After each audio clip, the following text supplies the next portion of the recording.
கல்லூரி மாணவர்களை அரசு பணிக்கு ஈடுபடுத்தியதை குறித்து உங்கள் பார்வை என்ன?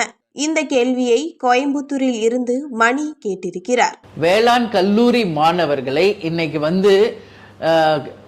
பணி அமர்த்துறாங்க. எதுக்கெல்லாம் விஏஓ அவங்களுடைய பணிகளுக்கு அமர்த்தி அவங்கள வேலை வாங்குறதா ஒரு செய்தி வந்திருக்குது. அதுக்கு தான் இன்னைக்கு தேமுதிக சார்பாக நம்ம அறிக்கை கொடுத்துருக்கோம்.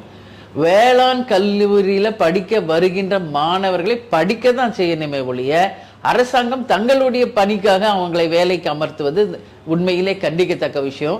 அப்ப படிக்கின்ற மாணவர்களை நீங்க கவர்மெண்ட் வேலைக்கு எடுக்கிறீங்கன்னா அவங்களுக்கு சம்பளம் கொடுங்கப்பா. அப்ப எதற்காக இந்த மாதிரி ஒரு குறைபாடு நிறைந்த ஒரு ஆட்சியாக இது நடக்குது என்பது கேள்வியாக இருக்கு. எனவே படிக்க வந்த மாணவர்களை படிக்க வைக்க வேண்டும். எனவே இந்த முறையை உடனடியாக நிறுத்தி வேளாண் கல்லூரி மாணவர்களை நிச்சயமாக கல்வியில் மட்டும் கவனம் செலுத்த இந்த அரசு அத்தனை விஷயத்தையும் இன்னைக்கு உறுதிப்படுத்தணும்னு சொல்லி நான் கேட்டுக்கிறேன்.